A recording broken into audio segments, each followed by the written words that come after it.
जय हिंद दोस्तों, संदर्भित स्टडी में आपका स्वागत है। तो चलिए आज मैं स्पीडी करंट अफेयर भाषांकांक में का मार्च महीना में करवाने वाला हूँ। आप लोग अच्छे से ध्यानपूर्वक सुनिएगा और चैनल को लाइक एंड सब्सक्राइब करिएगा। तो चलिए मैं शुरू करता हूँ। हरियाणा के गुरुग्राम में भारत के पहले विश्व शांति केंद्र का उद्घाटन किया गया। ठीक है, त्रिभुवन सहकारी विश्वविद्यालय विधेयक 2025 हाल ही में लोकसभा से पारित किया गया। इसका उद्देश्य गुजरात में देश का पहला राष्ट्रीय सहकारी विश्वविद्यालय स्थापित करना है। ठीक है, आगे तमिलनाडु सरकार द्वारा राज्य बजट में रुपये के प्रतीक चिन्ह को तमिल अक्षर से बदलकर बजट पेश किया गया। ठीक है, गृह मंत्रालय के तहत नई दिल्ली में वतन को जानो कार्यक्रम का आयोजन किया गया। इस कार्यक्रम के तहत जम्मू कश्मीर के 250 बच्चों से संवाद किया गया। इसका उद्देश्य सरकारी गृहों से 18 वर्ष से कम आयु के बच्चों को निकालकर राष्ट्रीय एकता को बढ़ावा देना है। ठीक है, अब चलिए आके देखते हैं स्माइल कार्यक्रम। स्माइल कार्यक्रम के अंतर्गत क्या क्या है? स्माइल कार्यक्रम तो यह एशियाई विकास बैंक द्वारा वित्त पोषित कार्यक्रम है। उद्देश्य क्या है इसका? तो लॉजिस्टिक्स इंफ्रास्ट्रक्चर को बढ़ावा देना तथा लॉजिस्टिक लागत को कम करना है। ठीक है, आगे 4 मार्च 2025 को भारत के सर्वोच्च न्यायालय ने घोषित किया कि दिव्यांगता आधारित भेदभाव के विरुद्ध अधिकार एक मौलिक अधिकार है। आरपीडब्ल्यू अधिनियम 2016 के अनुसार यह निर्णय दृष्टिबाधित उम्मीदवारों को न्यायिक सेवा भर्ती में भाग लेने की अनुमति देता है, जिससे समान अवसर और उचित सुविधा सुनिश्चित होती है। ठीक है, आगे केंद्रीय मंत्री नवी वैष्णव ने एआई अनुसंधान, नवाचार और कौशल विकास को बढ़ावा देने के लिए इंडिया एआई मिशन के तहत प्रमुख पहलों की शुरुआत की है। ठीक है, आगे एशिया का सबसे बड़ा साहित्य महोत्सव साहित्य अकादमी महोत्सव 2025 से 7 से 12 मार्च 2025 तक रविंद्र भवन नई दिल्ली में आयोजित किया गया। ठीक है, आगे केंद्रीय मंत्री अश्विनी वैष्णव ने आईआईटी मद्रास में हाइपरलूप परीक्षण सुविधा का दौरा किया और घोषणा की 410 मीटर की हाइपरलूप ट्यूब जल्द ही दुनिया की सबसे लंबी हाई स्पीड ट्यूब बन जाएगी। ठीक है, इस परियोजना को भारतीय रेल मंत्रालय का समर्थन प्राप्त है, तब जबकि integral coach factory ICF Chennai electronic तकनीक का प्रबंधन कर रही है। चलिए आगे देखते हैं। केंद्रीय वित्त मंत्री निर्मला सीतारमण ने नई दिल्ली में प्रधानमंत्री इंटर्नशिप योजना पीएमआईएस के लिए एक मोबाइल ऐप लॉन्च किया। ऐप को पंजीकरण को सुव्यवस्थित करने, वास्तविक समय पर अपडेट प्रदान करने और उम्मीदवारों के लिए एक सहज इंटरफेस प्रदान करने के लिए डिजाइन किया गया है, जो युवाओं के लिए रोजगार, कौशल और अवसर पैदा करने के लिए सरकार की प्रतिबद्धता का समर्थन करता है। चलिए आगे देखते हैं। स्वच्छ भारत मिशन शहरी के तहत इंदौर में पीपीपी मॉडल के तहत भारत का पहला हरित अपशिष्ट प्रसंस्करण संयंत्र शुरू किया जा रहा है। यह संयंत्र लकड़ी और शाखाओं को रिसाइकिल करके लकड़ी की पट्टियां बनाएगा, जिससे कोयला का पर्यावरण अनुकूल विकल्प उपलब्ध होगा। साथ ही ऊर्जा संरक्षण को बढ़ावा मिलेगा। ठीक है, भारत सरकार 2 प्रमुख परियोजनाओं के साथ अपनी परमाणु ऊर्जा पहल को आगे बढ़ा रही है। ठीक है, आगे महाराष्ट्र में जैतापुर परमाणु संयंत्र और हरियाणा में गोरखपुर परमाणु संयंत्र परमाणु ऊर्जा परियोजना है। ठीक है, उत्तर भारत का पहला परमाणु ऊर्जा संयंत्र गोरखपुर गांव फतेहाबाद जिला हरियाणा में स्थापित किया जाएगा। ठीक है, आगे चलिए आगे देखते हैं।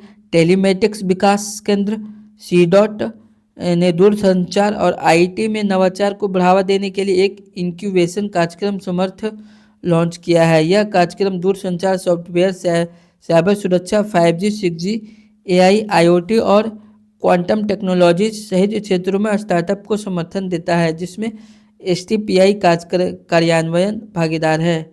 ठीक है, आगे सामाजिक न्याय एवं अधिकारिता मंत्रालय द्वारा राष्ट्रपति भवन में आयोजित दिव्यांगजनों के सशक्तिकरण हेतु पर्पल फेस्ट 2025 में 23,500 लोग शामिल हुए। ठीक है, आगे भारतीय कॉरपोरेट मामलों के संस्थान IICA ने 22 से 23 मार्च 2025 को अपने मानेसर परिसर में समर्थ 2025 का शुभारंभ किया है। इस कार्यक्रम ने छात्रों को संकटग्रस्त व्यवसायों के लिए कॉरपोरेट बचाव रणनीति विकसित करने के लिए एक मंच प्रदान किया। उच्च शिक्षा में बढ़ती आत्महत्याओं के बीच छात्रों की मानसिक स्वास्थ्य संबंधी चिंताओं को दूर करने के लिए सुप्रीम कोर्ट ने एक राष्ट्रीय टास्क फोर्स (NTF) का गठन किया है। सेवानिवृत्त न्यायमूर्ति एस रविंद्र भट्ट की अध्यक्षता में NTF कानूनों की जांच करेगा, मौजूदा नियमों का विश्लेषण करेगा। ठीक है, Bharat 239 million metric tonne NMAT के वर्तमान उत्पाद के साथ दुनिया का शीर्ष दूध उत्पादक बन गया है। केंद्रीय मंत्री राजीव रंजन सिंह ने लोकसभा में घोषणा की कि देश का लक्ष्य अगले 5 वर्षों में दूध उत्पादन को 300 MMT तक बढ़ाना है, जो 2014 में शुरू किए गए राष्ट्रीय गोकुल मिशन RGM द्वारा संचालित है। ठीक है, आगे पूर्वोत्तर हस्तशिल्प एवं हथकरघा विकास निगम लिमिटेड NEHHDC ने जर्मनी से एरी सिल्क के लिए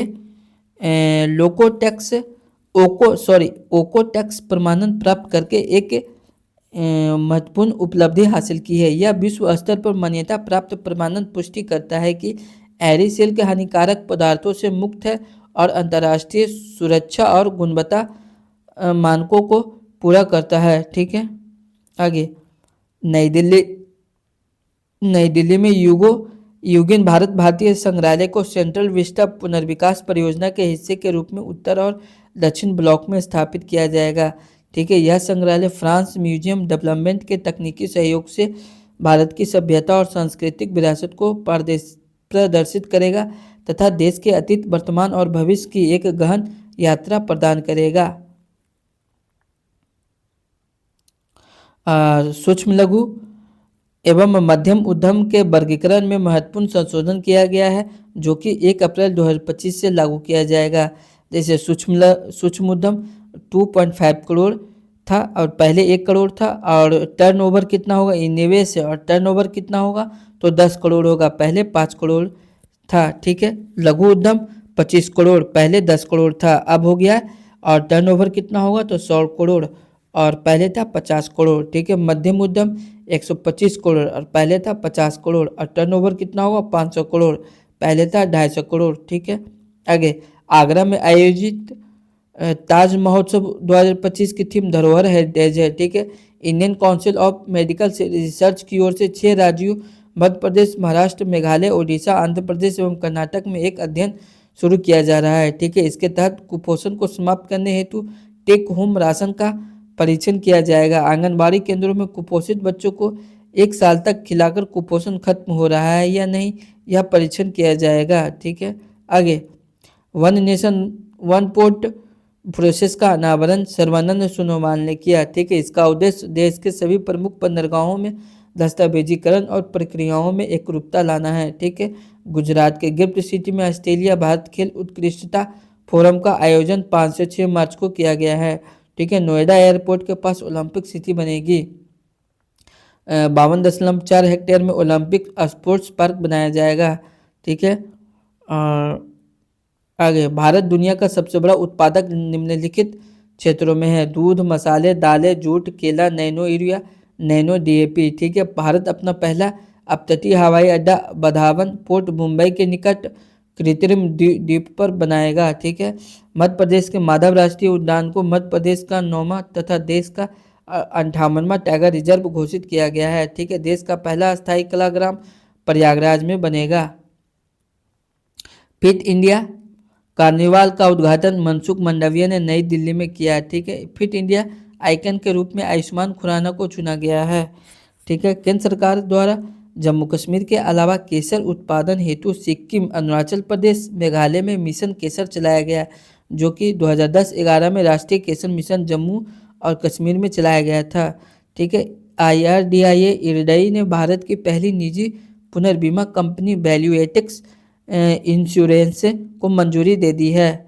ठीक है, आगे धरती आबा ट्राइब प्रेन्योर्स 2025 जनजातीय गौरव वर्ष के तहत एक प्रमुख पहल है, जो भगवान बिरसा मुंडा की 150वीं जयंती को समर्पित है। यह एक राष्ट्रव्यापी पहल है जिसका उद्देश्य जनजातीय लोगों में उद्यमिता को बढ़ावा देना है। एनएसओ इंडिया द्वारा आईआईटी गांधीनगर में हैक द फ्यूचर हैकथॉन का आयोजन किया गया। ठीक है, केंद्र सरकार ने सहकार टैक्सी सेवा लॉन्च की है। यह इसका इसके अंतर्गत यह बाइक, कैब एवं ऑटो ड्राइवर को यह सुनिश्चित करेगी कि सारी कमाई ड्राइवरों के पास ही रहें। ठीक है, आगे टाटा मोटर्स कंपनी ने हाल ही में हैवी ड्यूटी वाले हाइड्रोजन चालित ट्रकों का 24 महीने का परीक्षण शुरू किया है। ठीक है, चलिए तो जय हिंद दोस्तों, अब मैं यहीं तक समाप्त करता हूँ। चैनल को लाइक एंड सब्सक्राइब करिएगा और बेल आइकन दबाइएगा। और फरवरी माह मैं नेक्स्ट डे में करवाऊँगा।